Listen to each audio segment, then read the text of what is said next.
সব মিলে আমার প্রায় কোটিখানি টাকার মতো, প্রায় 1 কোটি টাকা আমার সাথে ওনার সাথে সম্পূর্ণ ডিট করা, এবং চেক যে দিয়েছে চেকটা বন্ধু আমার সাথে উনি ফেক করছে। আর ওই কোম্পানির নামও তো উল্লেখ করে দিব এখানে। ওইটা এক কাজ করব, আপনার আরেকটা পেজ করে লাস্টে দিয়ে রাখবো যে কোম্পানির ডিটেলস, এটা ওইখানে এটা আর চেঞ্জ করার দরকার নেই। ভাই আমি ইব্রাহিম বলতেছিলাম, আমি যে এই ব্যবসার এই ব্যাপারে উনি ছিল, নাম হয়েছে মারিয়া ফারবিন নূর।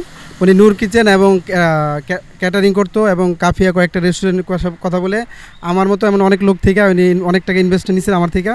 উনি সব টাকা নিয়ে প্রায় আজকে 3-4 মাস ধরে 6 মাস ধরে পলাতকের মতোই, আমার সাথে কোনো যোগাযোগ নাই, কোনো কিছু নাই, কোনো ইনফরমেশন নাই। উনি আমার ফোন ধরে না, কোনো ইভেন কি আমরা ওনার ট্র্যাকিং করেও পর্যন্ত ধরতে পারি না। কদিন পর পর জায়গায় স্থান চেঞ্জ করে, এইবারই গুলশানে অলরেডি 3-4টা ফ্ল্যাট চেঞ্জ করে লাইছে। আমি নামে দিব অ্যাকাউন্টে, নামটা বলেন কি হবে?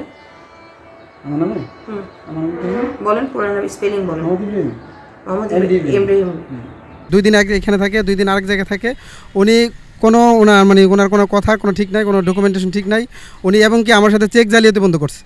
উনি অন্য কোনো কিছু বাদ দেয় না, যে যা করা দরকার জালিয়াতি করার জন্য যা করা দরকার সব রকম উনি করে আমাকে নিঃস্ব বানাই দিচ্ছে। মোবাইলে আমরা ওনার সাথে অনেক যোগাযোগ করার চেষ্টা করছি, ওনার ফোন অফ থাকে, মনে যখন চায় তখন উনি মন খুলে দেখে যে কত কল দিচ্ছে, এই পর্যন্তই। আর সাথে উনি কোনো ফ্যাকও করে না, কোনো ফোন দেয়ও না, এবং কোনো সাথে কীভাবে টাকা দিবে, কীভাবে কি আমাদের সাথে সমস্যাগুলো সমাধান করবে, কীভাবে টাকা দিবে, অথবা কারো আমাদের সাথে বৈশা কোনো একটা সমাধান কী করা যায়, কোনো কিছুই উনি করে না।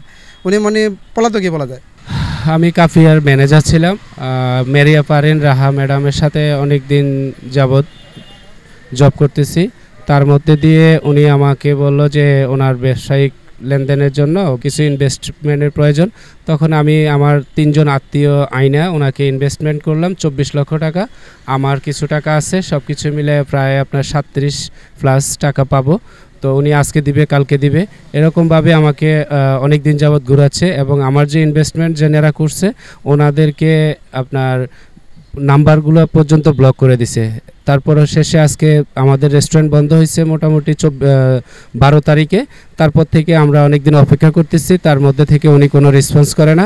আর যেনারা ইনভেস্ট করছে ওনারা আমার আত্মীয়, তো আমাকে বিভিন্নভাবে প্রেশার দিয়ে আমার বাড়িতে যায়, আমার বাসায় যায় ঝামেলা করে আসছে।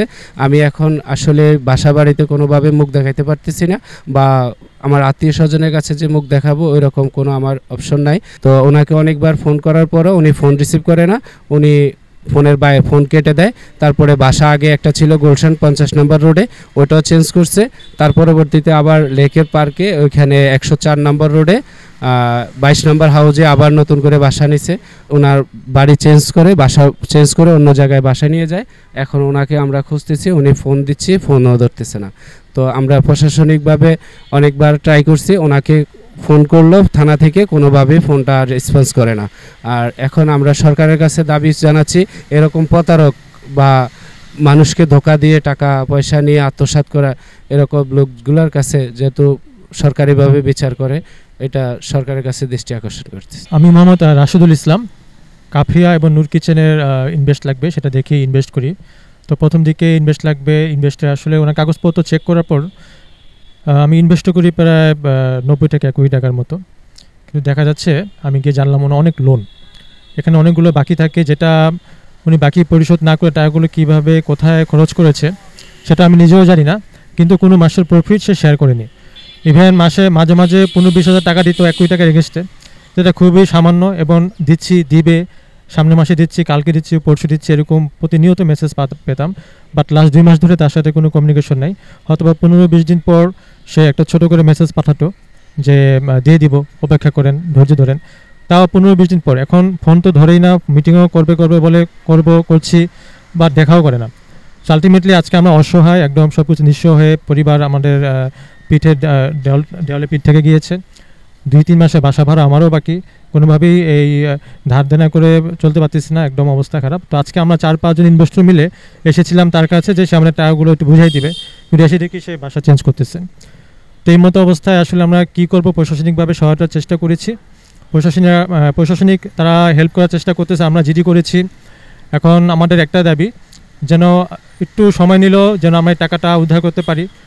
আমাদের এই কাফিয়া নূর কিচেন ইনভেস্টের টাকাগুলো যেন সবাই, আমাদের ইনভেস্টর সবাই আছি, সবাই যেন আমার টাকাগুলো উদ্ধার করতে পারি, এই ব্যাপারে যেন প্রশাসন আমাকে সহায়তা করে।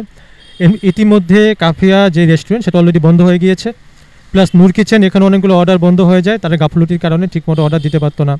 তো আমরা এসে দেখতে পেলাম যে তিনি বাসা চেঞ্জ করছে এবং তার এক সহযোগী মিস্টার রাজবীর সেও এখানে ছিলেন, সেও এই কাজে সহযোগিতা করছে। তো যাই হোক, আমার দাবি থাকবে যেন এই টাকাগুলো সব ইনভেস্টর যারা আছে আমরা সবাইকে যেন এখানে সাহায্য সহযোগিতা করা হয় এবং টাকাগুলো আমরা ফেরত পাই।